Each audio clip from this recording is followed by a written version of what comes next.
Shri T P Jayendran master, പണ്ട് ഒരു മലയാള സിനിമയിൽ എനിക്കിവിടെ മാത്രമല്ലടാ അങ്ങ് ദുബായിലുമുണ്ട് പിടി എന്നതിന് സമാനമായൊരു ഡയലോഗ് പറയുന്നുണ്ട്. രൂക്ഷമായ സാമ്പത്തിക പ്രതിസന്ധിയാണ്, മുഖ്യമന്ത്രി അത് സമ്മതിക്കുന്നില്ല എങ്കിൽ കൂടി ധൂർത്തിൻ്റെ പെരുമഴയായി ടൂറിസം വകുപ്പ് മാറുന്നു. ദുബായിലും ഖത്തറിലും വിമാനത്താവളങ്ങളിൽ പരസ്യങ്ങൾ നൽകാൻ മാത്രം 3 കോടി രൂപ, 4 മിനിറ്റിൻ്റെ പ്രചാരണ വീഡിയോകൾ തയ്യാറാക്കാൻ 39 ലക്ഷം രൂപ. ഒരാഴ്ചക്കിടെ മാത്രം ടൂറിസം വകുപ്പ് ചെലവാക്കിയത് 10 കോടി രൂപയാണ് പരസ്യങ്ങൾക്ക് വേണ്ടി എന്നോർക്കണം. ഇതൊക്കെ ചെലവോ പാഴ്ചെലവോ? അണിയറയിൽ ഒരു പട്ടാഭിഷേകത്തിന്റെ ഒരുക്കമാണ് നടന്നുകൊണ്ടിരിക്കുന്നത്. കമ്മ്യൂണിസ്റ്റ് തത്വശാസ്ത്രത്തിന് നിരക്കാത്ത രൂപത്തില് കഴിഞ്ഞ 9 വർഷക്കാലം കൊണ്ട് കൊച്ചു കേരളത്തിനുണ്ടാക്കിയ കനത്ത വറുതിയുടെ നാടുകൾ മറച്ചുവെക്കാനും സ്വന്തം വംശാധിപത്യം നിലനിർത്താനും അസത്യപ്രചരണങ്ങളിലൂടെയും പാണൻ പാട്ടിലൂടെ തങ്ങൾ ഒരുക്കി നിർത്തുന്ന തങ്ങളുടെ കേഡർ സംവിധാനത്തിലൂടെയും രാജ്യത്തെ ഇത്തരത്തിൽ ഒരു ജനതയെ മുഴുവൻ മയക്കിക്കിടത്തി മുന്നോട്ട് പോകാനുള്ള ശ്രമങ്ങളാണ് നടന്നുകൊണ്ടിരിക്കുന്നത്. നോക്കൂ, വർത്തമാനകാല കേരളത്തിലെ സകലമാന മാധ്യമങ്ങളും അനുഭവിക്കുന്ന കേരളത്തിലെ ജനതയും സാക്ഷ്യപ്പെടുത്തുകയാണ്, ഞങ്ങൾക്ക് തെറ്റുപറ്റി.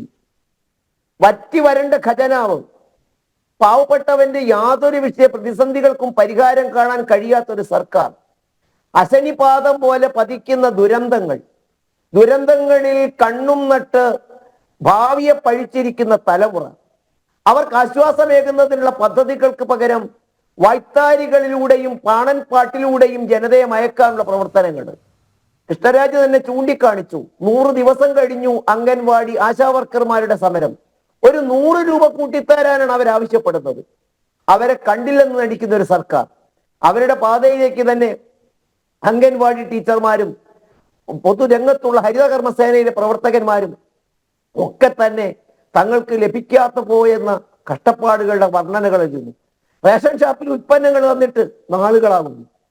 നോക്കൂ, കഷ്ടത മാത്രമല്ലേ, ക്ഷമിക്കണം, ആ ദുരന്തത്തിനപ്പുറത്തേക്ക് വരും തലമുറയുടെ ആസ്തി കൂടി എടുത്തുകൊണ്ടാണ് കടം വാങ്ങിക്കൊണ്ട് നടക്കുന്ന വികസന പ്രവർത്തനങ്ങൾ.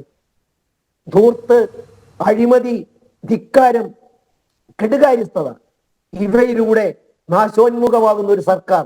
അതിനിടയില് ഇവിടെ താങ്കൾ വിവരിച്ച മാതിരിയില് വരും തലമുറയെ പൊട്ടന്മാരാക്കി മാറ്റിക്കൊണ്ട് ഇന്ത്യക്ക് അകത്തല്ല പുറത്ത്, ഗൾഫ് രാജ്യങ്ങളില്, വിദേശത്ത് ഇത്തരം ഒരു പണം ഉപയോഗിച്ചുകൊണ്ട് വൈത്താരികളിലൂടെ നിറയ്ക്കുമ്പോഴും അവർ ലക്ഷ്യമിടുന്നത് അതിനപ്പുറത്ത് മറ്റെന്തോ ഒക്കെയാണ്. കേരളം ഇന്നുവരെ ആർജിച്ചെടുത്തിരുന്ന സകലമാന മൂല്യങ്ങളുടെയും തിരസ്കാരമാണ് യഥാർത്ഥത്തിൽ നടന്നുകൊണ്ടിരിക്കുന്നത്. ധിക്കാരപൂർവമായ അഴിമതി, കെടുകാര്യസ്ഥത, സ്വന്തക്കാർക്ക് വഴിവിട്ട് നൽകുന്ന ആനുകൂല്യങ്ങൾ, അതിന്റെ പരമ്പരയാണ്.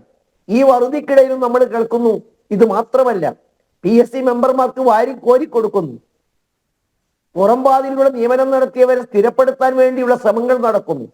കോടികൾ ഉപയോഗിച്ചുകൊണ്ട് സംസ്ഥാനത്തിന്റെ അപജയങ്ങളെ മറച്ചുവെക്കാൻ കോടതികളിൽ കേസ് നടത്തുന്നു. എല്ലാ അർത്ഥത്തിലും ആ തരത്തിൽ നടക്കുന്ന ധൂർത്തിന്റെ പെരുമഴക്കാലമാണ് യഥാർത്ഥത്തില് ഈ മാസങ്ങളിൽ നമ്മൾ ദർശിക്കുന്നത് എന്നാണ് കൃഷ്ണരാജെ അതിനെക്കുറിച്ച് ആമുഖമായി ചൂണ്ടിക്കാണിക്കാനുള്ളത്.